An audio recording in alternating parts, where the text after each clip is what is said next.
दोस्तों सभी को प्यार भरा नमस्कार। जय श्री राम। दोस्तों आज का हमारा विषय है उन्नति। उन्नति का मार्ग बंद ना हो, उन्नति करते रहें। आशा है सभी सुखी होंगे। सभी को हमारा प्यार भरा नमस्कार। और आपके सुखी रहने के लिए भगवान से प्रार्थना सदैव करते ही रहते हैं। सुखी रहें आप, इसलिए मैं वीडियो के माध्यम से आपको दो शब्द बता रहा हूँ। आप सदा सुखी रहें, उसी के ऊपर ही वीडियो बना रहा हूँ।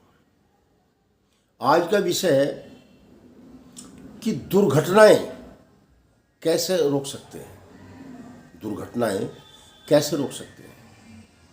कल मैंने एक अपने खास सज्जन का हाथ देखा। पिछले 5 वर्षों में 2 खतरनाक दुर्घटनाएं उसके साथ हुई। 5 वर्ष पहले ये वाला कंधा टूट गया था और अब उसका ये कंधा टूट गया। पहले भी कई महीने की छुट्टी लेनी पड़ी, अब भी कई महीने की छुट्टी लेनी पड़ी। और मानसिक आघात भी पहुंचता है। जब इस प्रकार की घटनाएं होती हैं तो मानसिक आघात भी पहुंचता है। तो अचानक दुर्घटनाओं को कैसे रोका जाएगा। सभी सुखी रहे। अचानक जो आने वाली दुर्घटनाएं हैं इनको कैसे रोका जाएगा। बहुत से ऐसे सज्जन हैं कि बात बात में चोट लग जाती है। बात बात में छोटे से ही लापरवाही में चोट लग जाती है। तो इस कारण प्रगति रुक जाएगी। प्रगति रुक जाएगी जब बार बार चोट लगेगी, रेस्ट करना पड़ेगा, आराम करना पड़ेगा, फिजूल पैसा भी खर्च होगा। तो ये क्यों लगती है चोट, क्यों ऐसा होता है, इसके ऊपर आज आपको बता रहे हैं। देखो ये गुरु पर्वत का क्षेत्र है, ये शनि का क्षेत्र है, ये सूर्य का क्षेत्र है और ये बुध का क्षेत्र है। ये जो हमारा शनि का क्षेत्र है, हमारा जो शनि का क्षेत्र है, हमारी जो भाग्य रेखा है, यहाँ से निकलकर अगर थोड़ा सा मोड़ लेकर इधर आ गई और ये खंडित अवस्था में चल रही है। भाग्य रेखा खंडित अवस्था में चल रही है शनि पर्वत की ओर, और वहाँ पर भी क्रॉस का निशान लगा हुआ है। तो ये अचानक दुर्घटना के योग बन जाते हैं। और ये बनते किस उम्र में है, ये हमारा उम्र का चार्ट है। ये आयु रेखा है, ये हमारी आयु रेखा है। 7 के गुणनखंड को हम लेकर चलते हैं और 7 का ही गुणनखंड स्टिक रहता है। हमारा मध्य भाग शुक्र पर्वत का मध्य और बुध पर्वत का मध्य ये आधा समझा जाता है। 35 साल की आयु, 35 साल की आयु समझी जाती है। हम जो गुणा करके चलेंगे वो चलेंगे जी आपके मंगल के क्षेत्र से, जहां पर मूल स्थान आयु रेखा का होता है। अब ये किस उम्र में आपको परेशानी पैदा होगी, ये गुणनफंड आप किसी योग्य हस्तरेखा वैज्ञानिक से निकलवा लें। कोई योग्य हस्तरेखा वैज्ञानिक इसको निकाल कर आपको बता देगा। उपाय भी हैं। शनि का उपाय करें, शनि का उपाय करें, और दिन का भी फर्क पड़ता है, समय का भी फर्क पड़ता है। आपके लिए कौन सा दिन जो है आपके फेवर में काम नहीं करता। पहले तो लोग दिशाशूल दिखवाते थे। पहले लोग बाग, क्योंकि पहले बाहर जाना एक विशेष बात होती थी।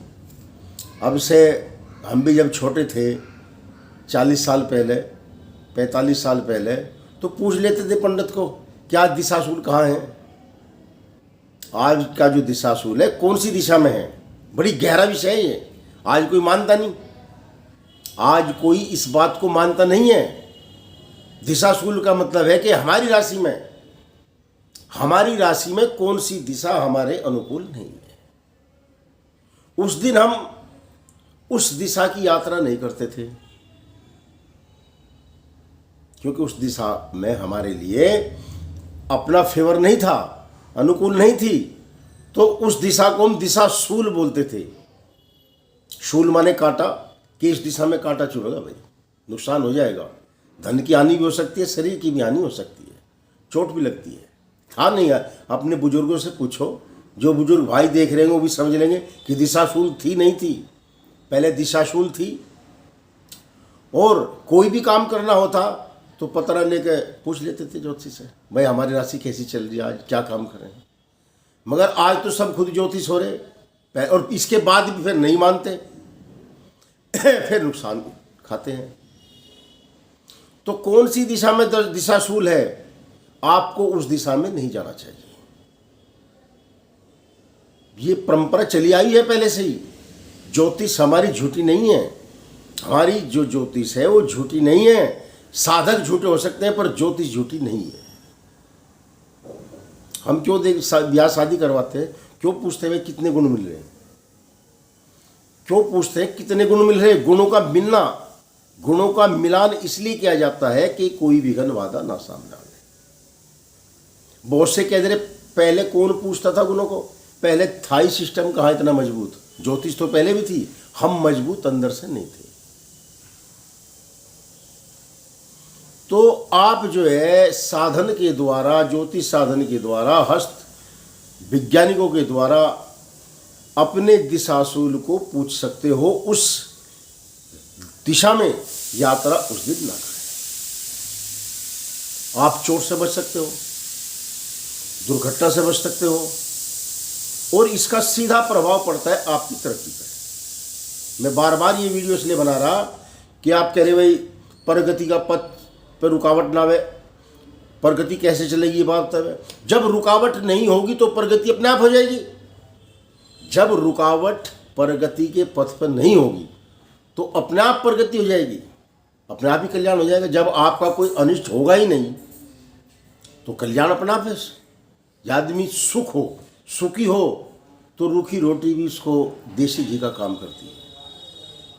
रूखी रोटी भी देसी घी का काम करती है। शरीर स्वस्थ हो तो सूखी रोटी भी जो है आपको फल आहार का आनंद देगी। यदि आपका शरीर स्वस्थ नहीं है, शरीर कुछ पचाने योग्य नहीं है, तो आप फल खाओ, कुछ ही खाओ, पनीर खाओ, सब आपके लिए हानिकारक है। तो सुखी रहना, स्वस्थ रहना जरूरी है, धनवान रहना भी जरूरी है। और जब धन का नुकसान होगा तो धन भी जाएगा, स्वास्थ्य भी जाएगा। हमारे पिताजी बोलते थे, अब भी बुजुर्ग बोलते हैं, पहला सुख निरोगी काया। पहला तो सबसे बड़ा सुख निरोगी काया ही है। दूजा सुख हो धन माया, तीजा सुख कुलवंती नारी। तीजा सुख कुलवंती नारी, और चौथा सुख हो पुत्र आज्ञाकारी। शरीर स्वस्थ हो, निरोग हो तो बड़ा आनंद आता है जीने का।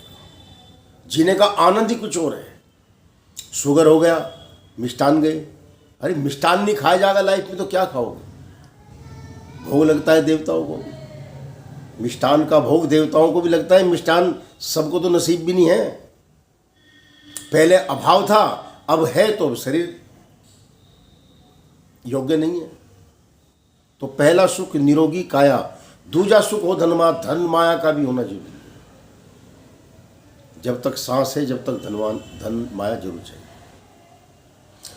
और तीसरा सुख, यदि किसी की धर्मपत्नी पतिव्रता सुयोग्य नारी है, बड़ा सुख है। चौथा सुख हो पुत्र आज्ञाकारी। चौथे नंबर पे यदि पुत्र आज्ञाकारी है तो सुख ही सुख है, सुख ही सुख है। तो आते वहीं दुर्घटनाओं को रोकना बहुत जरूरी है। यदि आपने जीवन में दुर्घटनाएं रोक ली तो आप अपने आप ही सफल हो जाओगे। खाली यही नहीं कि आपका कहीं दुर्घटना, एक्सीडेंट हो गया, चोट लगी है। दुर्घटनाएं बहुत होती हैं, अलग अलग कैटेगरी की दुर्घटनाएं होती हैं। एक विषय को लेकर ही एक बार चलना पड़ता है, क्योंकि वीडियो लंबी बन जाती है, फिर देखने की हिम्मत किसी की नहीं पड़ती। ध्यान से देखोगे आपको सब चीज़ मिल जाएगी। अब आपको मैं उपाय और ये तो बता दिया दुर्घटना किस क्षेत्र पर होती है। ये सब हमारी भाग्य है। भाग्य जब नहीं साथ देगा जब भी ऐसी बात होती है। बस देखना पड़ता है। ये तो जो देखता है वही जानता है, जो जानता है वही मानता है।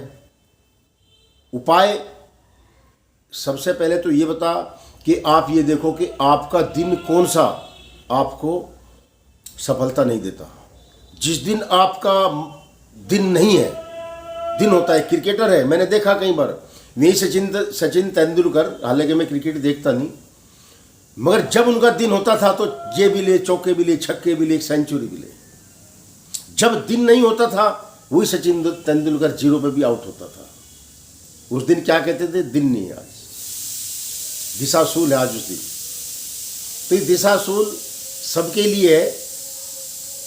जिस दिन आपका दिन नहीं है, अपनी एक डायरी बना ले, एक चार्ट बना ले, कैलेंडर पे लिखते रहें कि इस दिन मुझे जो है अनिष्ट है। राशि भी पढ़ लो, राशि का प्रभाव पड़ता है। उस दिन यात्रा से जाना ही पड़ जाए तो बच के चलें बहुत, क्योंकि सब मौत के समान हो रहे आजकल इकट्ठे। आप बाइक से चलते हो, इतनी बढ़िया मौत का सामान है, पूछो मत, पूछो मत। जरा सी लापरवाही हुई और हाथ पैर तो टूट ही जाएंगे।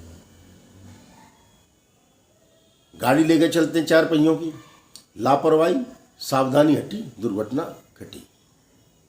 तो भगवान सभी को सुखी रखे, परमात्मा। इसीलिए हम कैसेट के माध्यम से आपको समझा रहे। बहुत बड़े ज्ञानी गुणी तो हम नहीं हैं, पर जो जानते हैं वो आपको बता रहे हैं। जय श्री राम।